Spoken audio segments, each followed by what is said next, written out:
Planet Magazine. Also known as Wednesday 13. Welcome to Brutal Planet Magazine. Welcome to Brutal Planet Magazine. Welcome to Brutal Planet Magazine. You're listening to Brutal Planet. Hey, what's up, everybody? CJ Pierce here from Drowning Pool, and you're listening to Brutal Planet Media right here. Get yourself.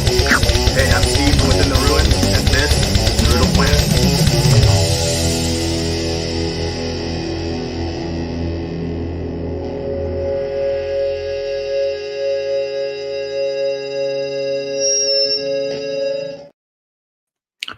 Greetings, Brutal Planet. We are live today with Blaze Francisco. How you doing, man? Good, man. How you doing? I'm great. It's been I'm drinking iced coffee out of a whiskey glass. Nice. Coffee on the rocks? Yeah, totally. Dude, I'm drinking water out of... You heard the thing about this new, like, Stanley Cup thing? Yeah. I've had one before that started, so now I kind of feel like a dick. You were ahead of the trend. I like to think so, but now apparently I'm just a trend follower, so there you go. Yeah, those things are like massive now. I had no idea what they were, and I think I saw something on social media about it.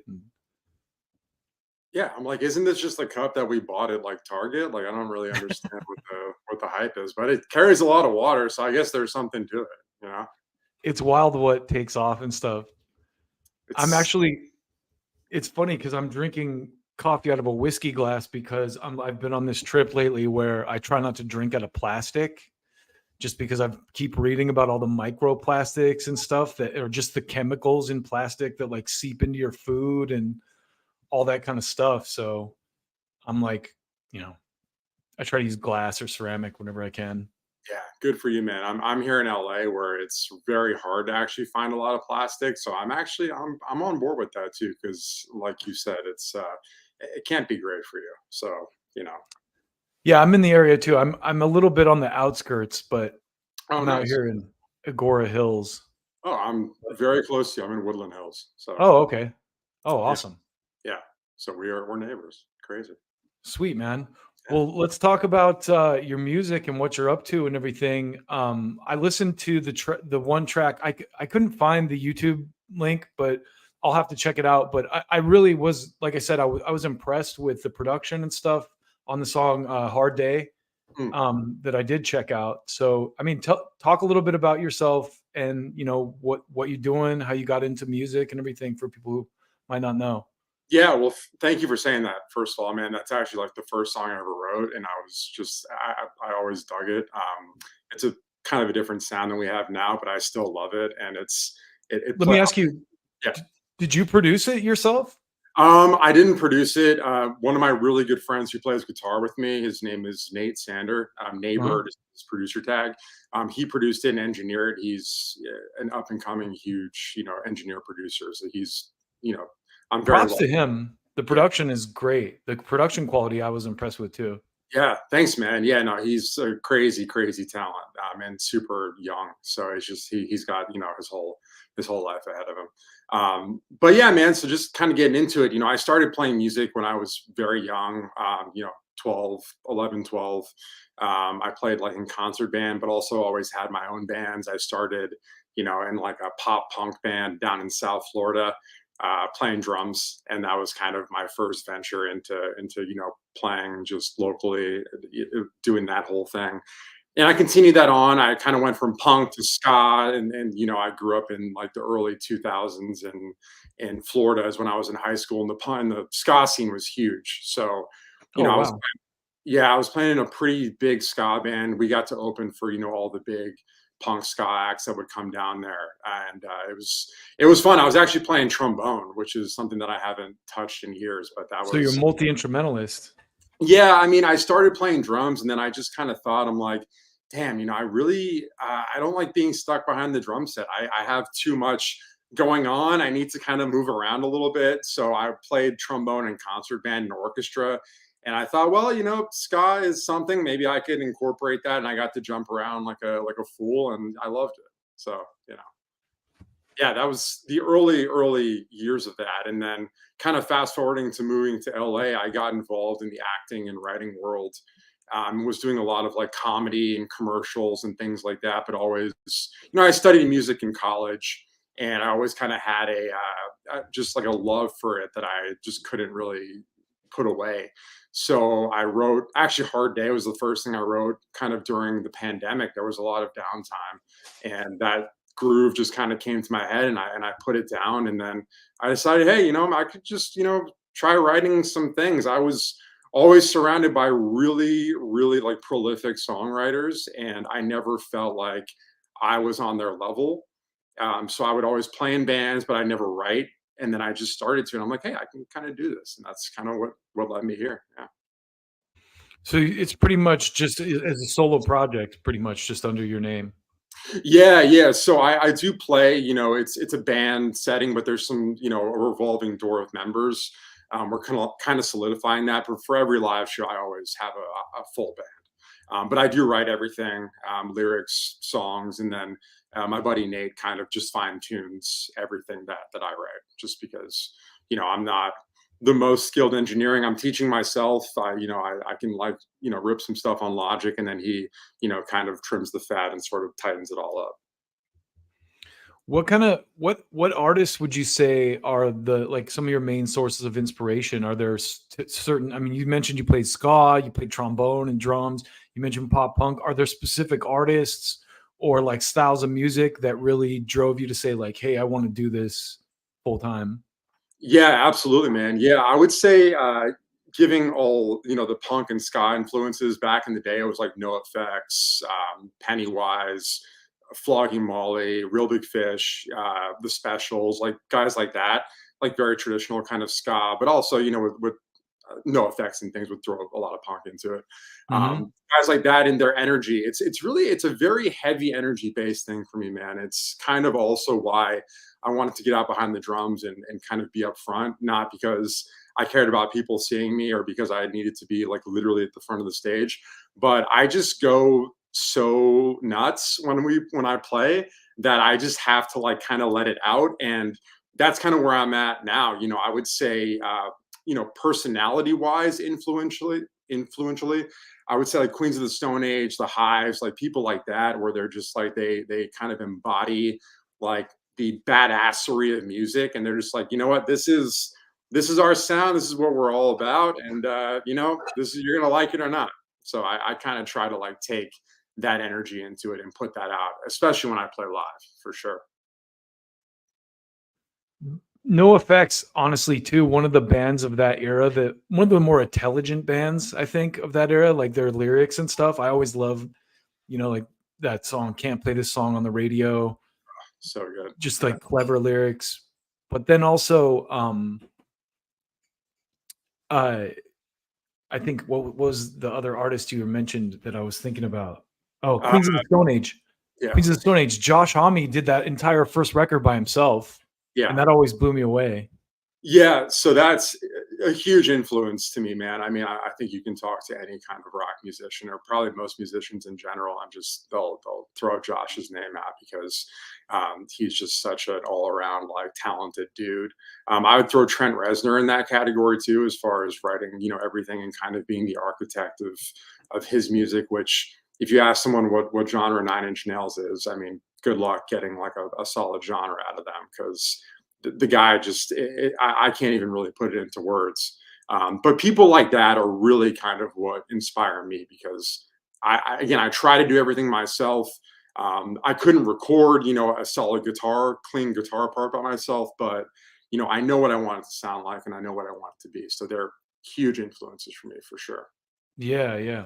I always respected the shit out of that. Someone that has that kind of vision, like with Josh Homme specifically, it's like he put that record together and then kind of like snowballed that into a band. I mean, he was in Caius before, Yeah. so he had already some experience and stuff. But yeah, Trent Reznor too, another one who just doesn't.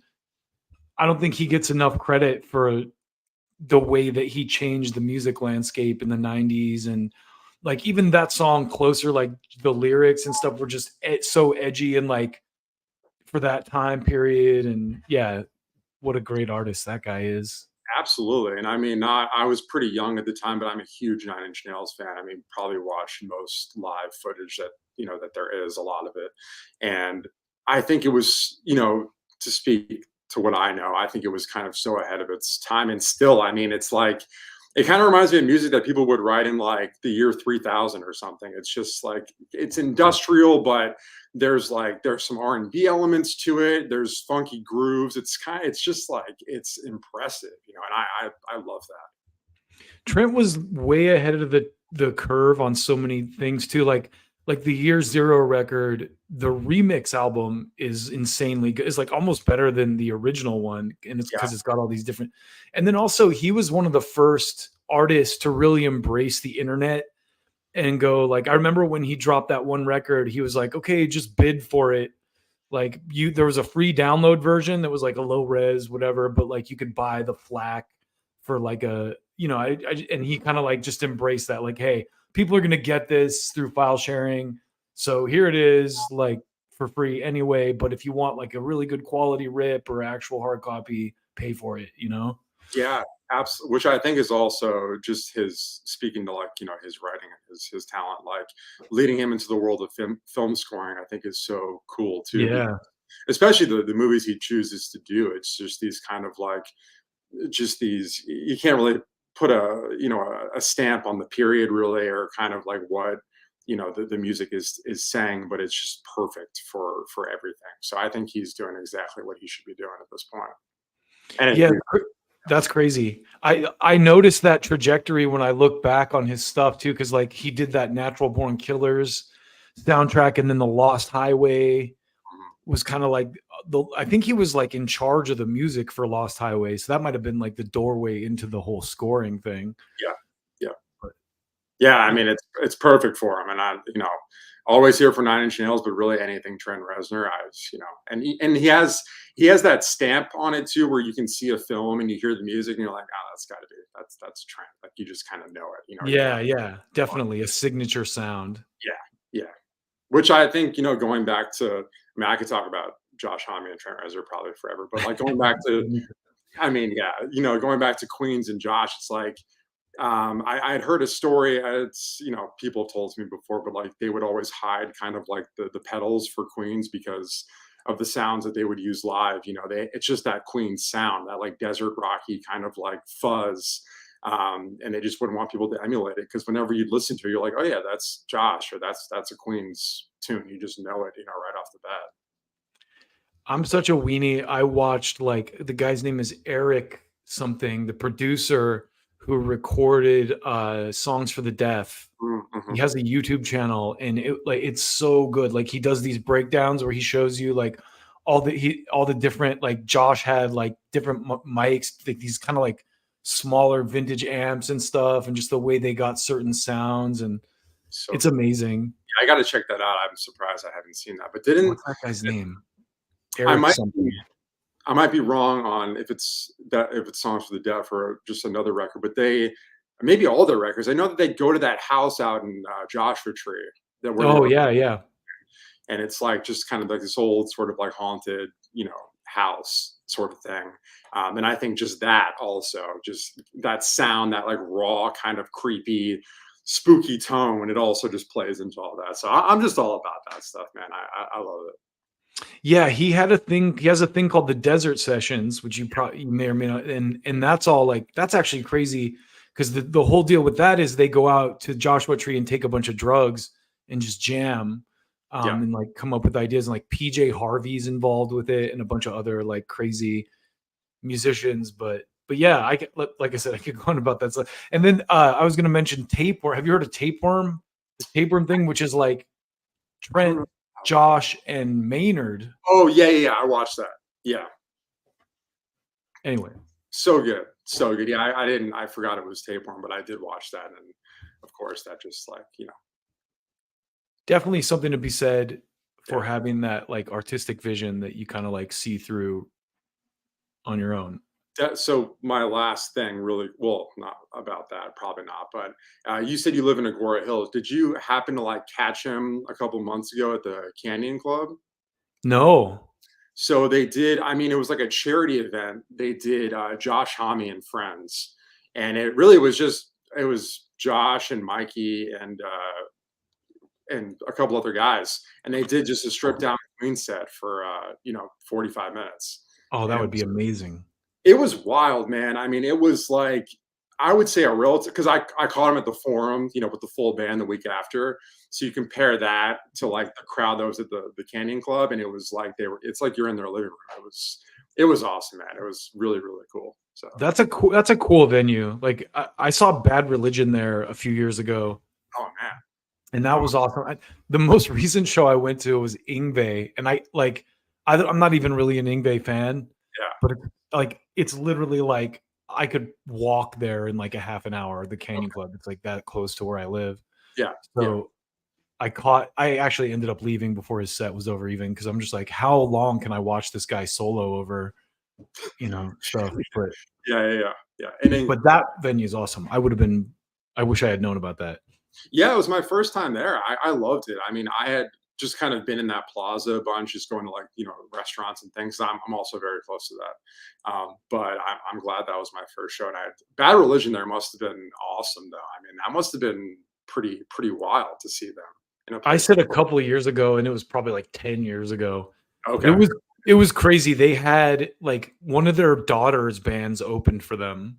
Cool. Like it was like this all girl like punk band that was like I think they said it was like one of the guitar player's daughter or something. Cool. But it was amazing. It was like, and that venue, it's so crazy. Do you know who DJ Quick is? Yeah, I know the name, but yeah, He's a LA rapper who's kind of like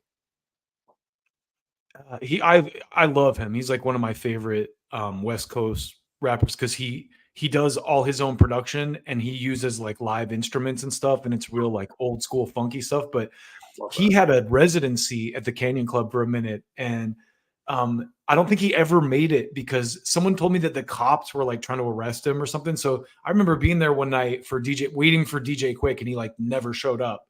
Sure. And then someone's like, "Oh yeah, because the Agora cops said they were going to arrest him and his crew if they like came into."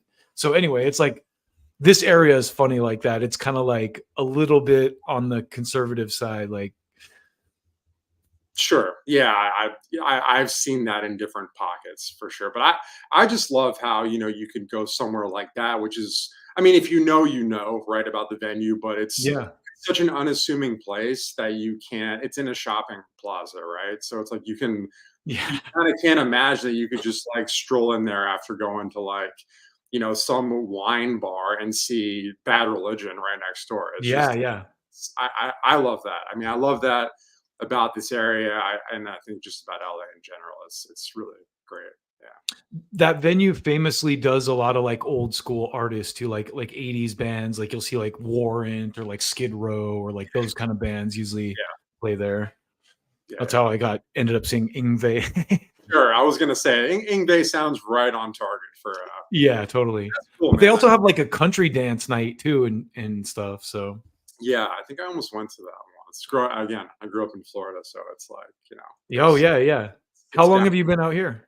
About 7 years, I think. Oh, okay. Yeah. Well, so the country dance thing, I mean, I won't go too far into the weeds on this, but there used to be a club called Borderline in Thousand Oaks, and it was shot up a couple years ago. That's right. And so the Canyon Club now hosts Borderline, so that's the country dance thing. But got it. Yeah, no, that's crazy. I knew that was like around this area. I wasn't totally sure, but yeah, no, it's cool, man. I mean, I love that about a lot of these venues too. Like we play at the Whiskey a lot. I've developed a really cool relationship with everyone there, and we get to play there. I mean, we play there almost every month, I would say. But that's amazing. Yeah, it's really cool, man. And like what I love about that venue too is that they are so diverse in their sounds. I mean, obviously it's an iconic rock and roll venue. I mean, walking. I mean, yeah. It's like a museum to rock and roll. But legendary.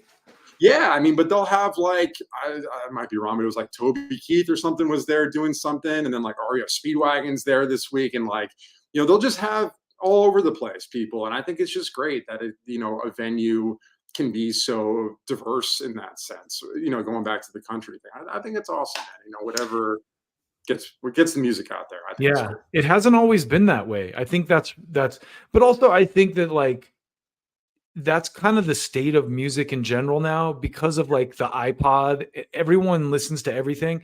And I love that country has become like part of the like conversation a lot more because I grew up in Utah and Oh, I like grew up around country music and I always hated it. Like oh yeah, with the exception of, like Johnny Cash or like Willie Nelson, like the old school like folk singers. yeah, And I yeah. think more recently I've been able to find country artists that I'm like, oh wow, what this or this chick is doing is super cool. Like Jelly Roll being a good example. Yeah. And Absolutely, man. I always and I feel like I died on this hill a couple of times with country music. It's like I tell people, you can say what you want about country music, and I agree. I'm not really into like the stadium country kind of stuff, but at least they still tell stories in most of the songs. yeah, Whatever that story is, at least they still tell it. And I think that's awesome because that's hard to find, nowadays. totally. Joey, who I do the podcast with sometimes when he can muster it, he's big into that. He's in the Midwest. He's based in Minnesota, so he pointed me at this guy called Hardy. Oh Have you ever yeah. heard of that guy? Yeah, Yeah. that song he has about picking up the girl in the rain after her husband's been beating her, and then the guy goes, he's like, "Stay in the truck." I'm like, that's a fucking cool story. Yeah, It's man. just like it's a cool story. It's like it like fucked me up too. I was like, oh wow, this is heavy as shit, in its own way. Absolutely, man, and I love that. Like I said, I feel like it's so forgotten in songwriting now with just a lot of mainstream music. It's a lot of just kind of like repetition, sort of like Yeah. tell you. I'm sure you know, but yeah, to just like be kind of captured in a story, I feel like that's so cool. That's so I respect the hell out of that for sure. Yeah, country is one of the few. I mean, metal does it too. Like a lot of genres do it. I mean, even rap as well, like Slick Rick, the art of storytelling. But I think country does it in a way like they've done it probably the longest. Like I think back to my grandmother listened to Willie Nelson and like Waylon Jennings and stuff when I was a kid, and those Yeah. songs are all stories. All stories, yeah. I think it's cool, man. I mean, it keeps people like involved. So you're like, oh, where's he gonna go? Oh, okay.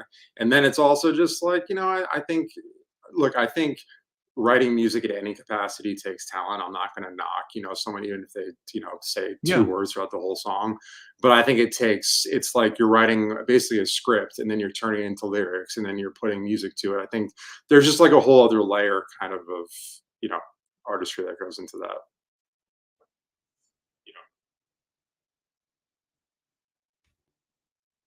whoa, hold on a Oh, second. My computer's locking up. oh, Let me make sure that I got everything turned off that isn't StreamYard. oh, cool. At first, I thought you froze, and then I was like, "Oh no, my computer froze." Oh, okay. I was thinking it was me too, but Yeah. It's I had like another side window open that I probably should have shut. That's probably because sometimes like ads load or something. And anyway, sorry for about sure. that. No, it's all good, man. That's all I was saying is that I think writing, lyrics that are storytelling and things like that, it takes a kind of just a whole other layer of thought, which I really Yeah, admire. I think it's really cool. good lyrics are important to me too. I talked about this with the girls from the Gems a couple weeks ago. It's like I can hear a great song. Everything about the song can be great, and if the lyrics are like stupid, it just ruins it for me. I'm the same way, man, and I'm a huge movie buff. Like I said, I act. I still do a little bit, but I used to do it a lot. Hmm. I think you can a bad script can take you out of something so quickly. I mean, it could be the most beautiful thing you've ever seen in your life and shot, just picturesque, and then there's a bad line or the writing is bad. You're like, oh, what is this? What's going on here? The flip side of that is true too. Like you've seen Clerks, right? Oh yeah, one of my favorites. Yeah, it's like the writing and the dialogue in that is so good that Yeah. the fact that it's shot all in black and white on like it's like doesn't even matter. Yeah, absolutely, absolutely, man. Yeah, yeah, exactly. But yeah, Kevin Smith is great at that, though. I mean, he's so Yeah. minimalistic in a lot of his films, as far as like sets and as far as that goes. But I mean, just like meaty dialogue for everybody, which I always love that. Tarantino too. I Yeah, mean, oh yeah, Tarantino's also great at choosing music. I just rewatched Jackie Brown the other day, and it's like That came out so close to Pulp Fiction that it like didn't hit as hard, but I like that movie better almost than like Reservoir, not better than Reservoir Dogs and Pulp Fictions, but it's one of Tarantino's few movies that actually ends like on a decent note. Like it's not like everyone just brutally murders each other. And someone told me it's because it's based on a book, and I was like, "Oh, okay, that makes sense." Yeah, that totally checks out. But such a great movie, and I know that I think when he writes his script, he's always thinking about, okay, but also like this song will be perfect here. The where music, yeah, you know, a lot of people will, and it's a great gig for like a music supervisor or someone who scores to be able to kind of give their insight into that. But I think it's so cool when someone is writing a script and they're like, I know that I want this song here. I know that I want yeah. it kind of sets the mood for a shot, which I think is just the coolest. So I mean, Reservoir Dogs is almost built completely around that 70s station, right? And then like Pulp Fiction just also has great music too on its own level. it's iconic. And But I feel like yeah, Tarantino's movies have, I mean, not that the songs weren't successful or popular before the movies, but they kind of just like, I think if you can listen to a song and it brings you back to a scene in a movie, it's like, well, okay, that guy probably did his job right. That's, you know, yeah. Well, it's so cool to me too because it makes me. I'm like, oh, he's a music lover too because yeah. he's probably like heard the song like that. Jackie Brown has that song "Across 110th Street" in the opening by Bobby Womack, and it's like I love that kind of music and stuff. So Oh, I knew yes. that song before I saw the movie. Yeah. But But anyway, yeah, like you said, it goes to show his like depth of just knowledge of music, and obviously his film buff knowledge is off the charts. But he's just like a lover of the arts, which is it's so cool. I just think it's awesome. And yeah, now, yeah, it's what makes his films great. oh yeah, yeah, for sure. So what do you got planned for the year, man? I know like you don't have a lot of material out yet. Do you have like an EP or some stuff in the works? I know there was a song you told me that you sent that I didn't see. I'm gonna have to check out after this, but Yeah, for sure, man. So kind of the whole thing is that, you know, I kind of just started this probably about a year ago. Mhm. I put out an EP and it was very niche. It was like an 80s, like 3-song EP. I had a very like distinct idea that I wanted for it. It told a little story. It sounded like the 80s. And I'm like, yeah, it'll be fun. I put it out, got some cool reception, but it's just not the sound. It's not what I want to play. So I wiped it from, everything. And now we're playing kind of the music that I want and that I like. So it's interesting because yeah, we don't really have anything released, but we've been playing a lot of shows. So we've been building a fan base strictly off of playing our shows. People, and we've been opening for some really cool bands, basically because of the whiskey. We've opened for like Alien Ant Farm, not Red Hot, Nice. Red Jumpsuit Apparatus, like some pretty Oh big yeah, I bands, like them. draw big crowds. And after every show, we gain, a portion of their fans, if not, most of them. It's been really, really cool. Um, all that being said, we're putting out this single that I sent over to you in a couple weeks, and that's kind of the like rebirth of the sound that people have been seeing live now. And then coming from that, I'm putting out a record this summer, doing like a big release show at a really cool venue, and then hoping for like a little tour probably in the fall. So there's a lot happening this year. And I think it's been a lot of like the people we meet after the shows are like, so where can I check you guys out? And I'm like, well, I guess you can listen to this, but you didn't hear that song tonight. So I've kind of been trying to catch up with myself, but I come from like a live music background. Mhm. So I always felt that the way to get attention is to play shows, but obviously it's a little bit different nowadays. So I'm trying to kind of like revamp and be like, all right, I've had this song for about a year and a half, just kind of sitting there. Let's get it going and let's get it moving. Yeah. I mean, I respect that because I think so many people there's especially nowadays because it's so easy to record and distribute. So many people just throw a ton of stuff out and it almost to me takes more patience to go, okay, I got these songs, I'm going to go play them live. It's almost like like a comedian's process. Like you can't write good jokes without an audience. Like you have to try your jokes out for an audience and see if they go or not. And so it's like that's a cool thought process, I think, to like write your songs and play them for a while and develop them and like see how an audience reacts and really fine tune them before you go in and record them, because everything happens so fast these days. Totally, man. It's actually very wild that you made that comparison, and I absolutely love it because I used to do stand up for a long time, and Oh wow. maybe subconsciously that was kind of my thought where it's, and I have, we'll play a song and I'm like, it kind of slowed the set down. I'm probably just going to cut that. And then, or like someone will add a part live and I'm like, oh, I like that. Let's like throw that onto the track. So yeah, I might steal that from you if you don't mind, but that is a great Oh yeah. comparison. That's kind of been my process for sure. Have you ever seen the show Kill Tony? Oh yeah. Yeah. Yeah. I mean, that's totally where I got it, because just Yeah. I just watched their stadium one or their arena shows last night. They're so good. I'm about halfway through it. Yeah, I'm a big Kill Tony. I throw it on. He's amazing. He's great, man. I mean, it's such a cool idea for a show. I mean, it's people can be like so vulnerable, and I think even doing that with like music where obviously the setup is going to take forever, but like bringing a band up and having them like play a song live and then critiquing it, I give a lot of respect to anyone that signs up for that show. When I did comedy, you would never have caught me up there, even if I was a successful comedian. That's just like, you're signing up to get ripped. Roasted. That's kind of the thing. Yeah. And I appreciate that from the show, and they're very candid about that. Mm-hmm. But I don't know. I just think it takes a lot of balls for people to do that. But yeah, I'm that show.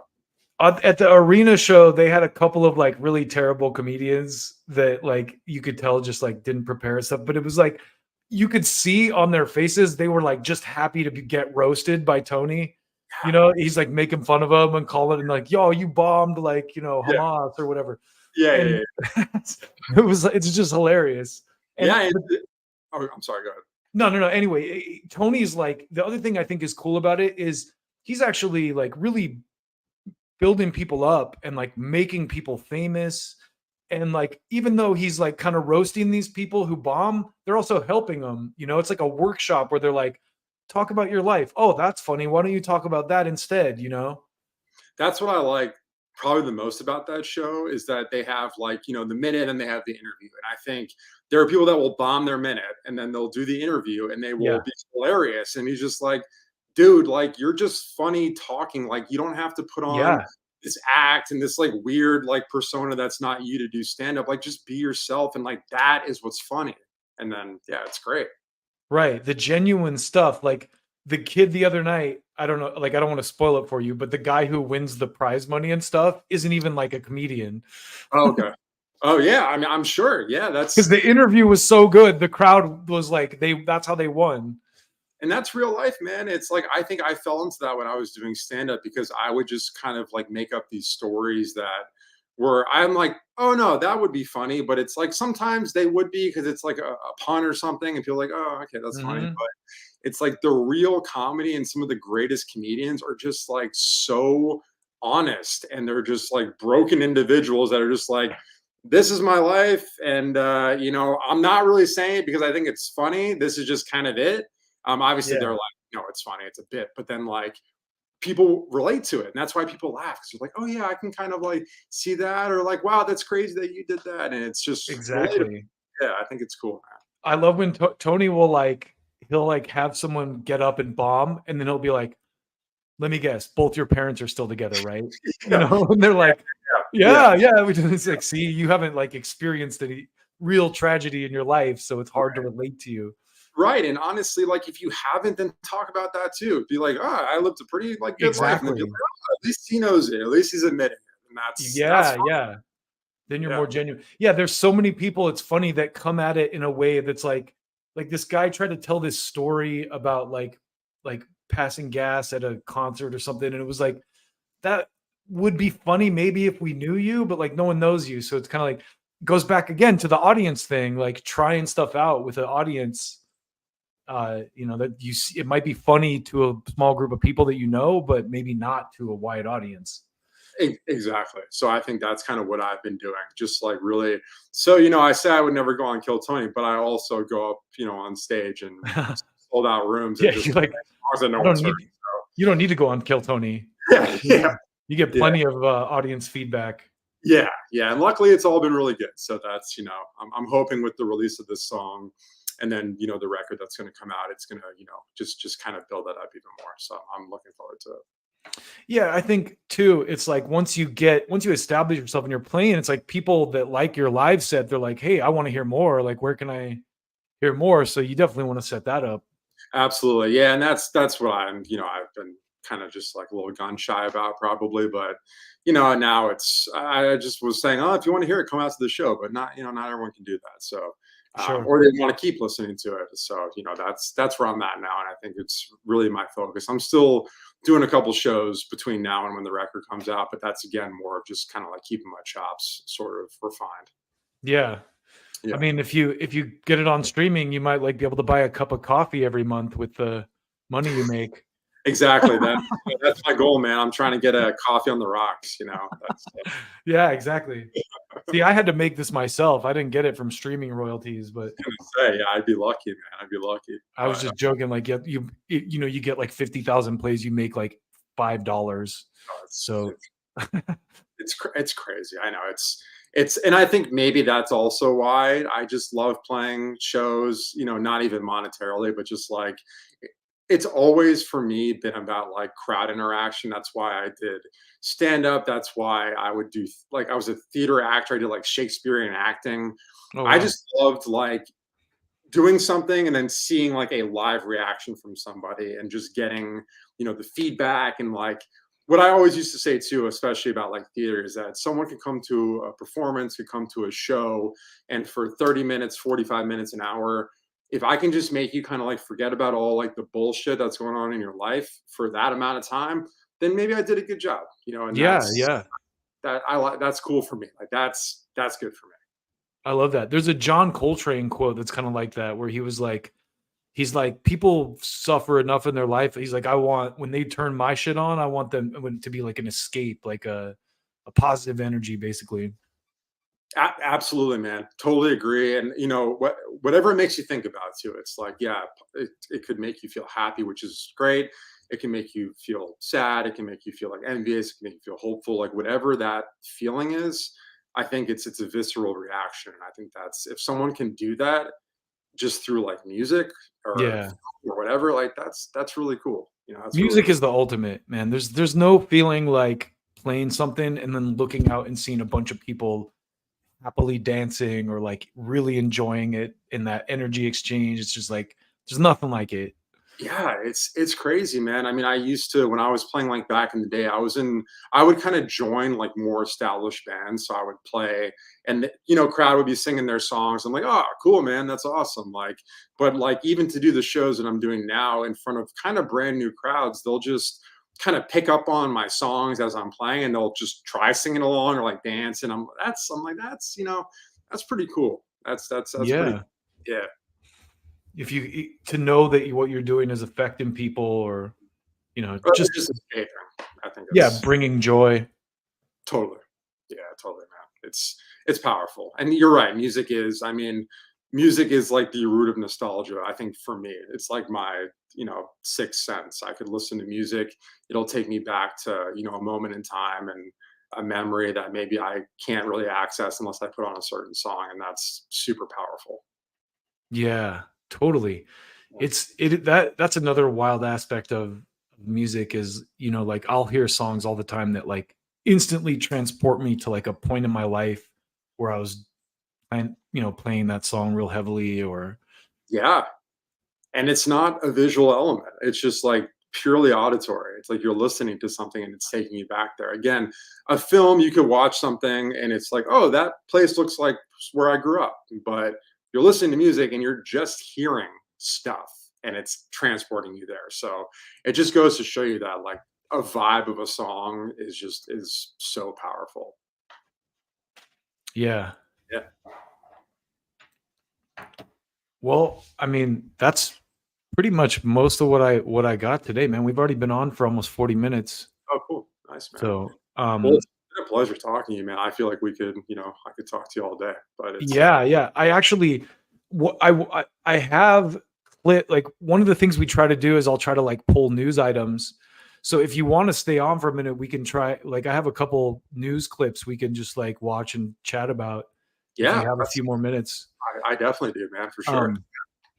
But yeah, because obviously, I mean, you know your shit too. Like talking about the Trent Reznor and the I'm just a big music geek, so and it sounds like you're very well versed in a lot of stuff, man. Anyone that knows Kill Tony ranks high on my list. So Yeah, well, likewise, man. You obviously know your shit as well, and it's there's some things that I don't know that well, and I try not to pretend that I do. I'm very into saying no. Tell me about it, or I don't bullshit people and say, yeah, I've heard of that, or yeah, it's if I don't know something, I want to learn about it. So that's kind of how I am.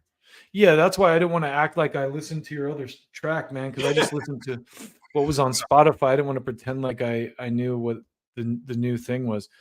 So here's a couple of actually this I think this fits into what we were talking about with songwriting. Yeah. This is a clip of Slash talking about how they wrote Paradise City. Cool. Yeah. And so, this is just one. Paradise City is one of my favorite sort of got some Guns N' Spanish Roses subtitles for the moments when that Latinos. song was written. It's one of my favorite Guns songs because it's heavy and it's nasty, but it's up tempo and sort of in a positive kind of, it's not all dark and Dungeons and Dragons and whatever, so it's got this really sort of up tempo, positive kind of vibe, but it's still raunchy and it's very nasty and it's got a kick-ass delivery. And when we wrote it, we were in a van, on the way back from a gig in San Francisco back to Los Angeles. And it started out with the actual chorus, the chorus, the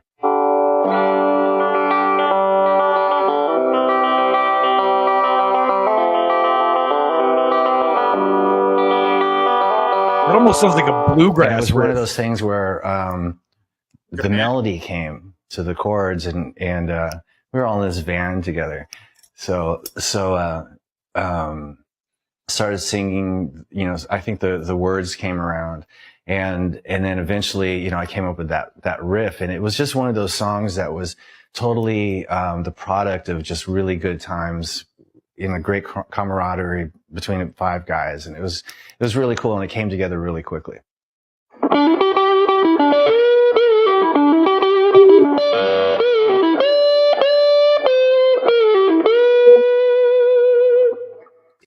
Slash is one of those guys who, like, I don't think he's ever. I mean, he has shown his eyes, but he like is always wearing sunglasses. Well, it plays into the fact that I think he is a robot, 100%. Dude. Why do you think that? Well, he's just like a perfect, musician. He's just a cool ass dude. And we've never seen his eyes. I would say mainly because I've never seen his eyes. I just figured he was really high. Oh, that too. Or maybe he's a so he didn't want to. He's like, I don't want people to see that my eyes are so red. I think you're right. But man, that song, dude. That's another song we were kind of talking. It just like transports you back. That song is so cool. I think he described it so well. Where it's sexy, man. I don't know, like how else to describe it. It's such a like joyful kind of like chant chorus, and it just like even the way that the hook is written, the cadence of the melody, I just think it's a perfect rock song, man. Oh, totally. I didn't realize too that first riff when he plays it, it's straight up like bluegrass. Which is like it's such a beautiful because the way he describes it, we were rolling back to LA from the Bay Area or something from a show, and the riff itself sounds like it just makes you think of being on a tour bus or like a bus or in a car. Like it's got that Skinnerdy like rolling feel. Yeah, it sounds like a banjo line. I mean, I could, totally. Especially the way he just played it, just like a plucking kind of thing. But yeah, you're right. It just kind of sounds like everyone's just like, all right, we're going home, and it's like, but we're stoked about it because there's something good at the end of the rainbow when we get back home. And it's I don't know, that song is an anthem for me, man. I think just even it's a classic. The lick it goes into too, just like that driving, slashy. So He goes into a little bit more about the guitar parts here. It was all part of the moment, you know. It's a song sort of, On that as note, in most Guns N' Roses songs, especially on the Appetite for Destruction record, it sort of just wrote itself. And you know, once everybody was jamming the chords and singing the chorus, and then that just came to mind. And there's not a lot of thinking going on, at least in the way that I do things. It's more sort of spontaneous, you know.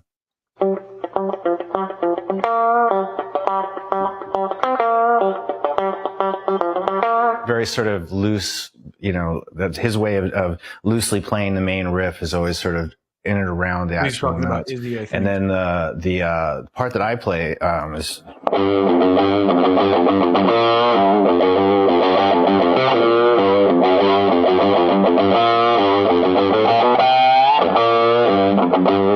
just went with the part. That was one of Izzy's parts. Was It's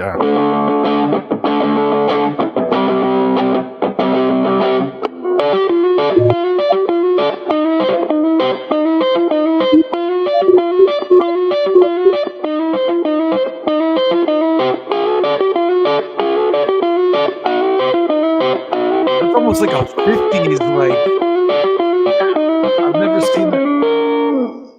instead of using an octave pedal, which were actually few and far between back in the day, you know, there's a few sort of commonly known ones now, but and they just didn't sound that good. So what I did is just record both parts in an octave apart.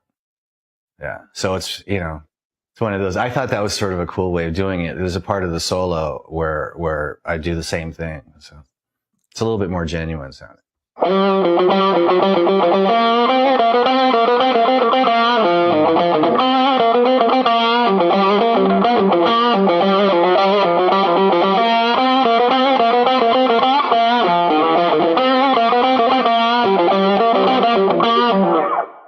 One of the interesting things about Guns N' Roses is It was almost over. a lot of the riffs that I write for Guns originally started out a little bit more driving, but as the, you know, sort of slower and more almost funky kind of thing. And then what happens as in all Guns N' Roses material, everything gets kicked up a notch, and that's just the way Guns N' Roses does. But I thought if I was going to redo the song, I was going to make it a little bit slower and a little heavier. Anyway. Man, yeah, so cool. And like, I don't want to use the word simple because it's not, but I think just like even that main verse lick is it's so simple and powerful, but then the layers obviously just completely fill it out. But I think there's something to be said about like simplicity in like, you know, a lot of songs, especially like riff based songs. Yeah, and also the band kind of brings the dynamic to it and the spin on it. Like I always love that about bands. You know, I would come up with a riff and maybe the drummer had a different feel for the riff than I had even imagined. And it's like sometimes all those different, like he's showing the parts that Izzy Stradlin was playing with that, and it's like that all that mishmash, all that shit mashed together, you know, kind of makes it what it is, this unique. Yeah, I think that's the beauty of a band too. It's like you could just, you know, someone could have the idea that you just never thought would make sense. And it's like the perfect puzzle piece that maybe it's like a little, you know, misshapen, but it, you know, in your mind, and then it fits in. It's like, oh my God, like it's completely changed the groove. It completely changed the whole form of the song. But I think they were masters at that. Yeah, that era of Guns N' Roses, that Appetite for Destruction era, just the raw energy of that band. I'm sure, like I remember having a tape of that, like a recorded tape that I would just listen to until I wore it out.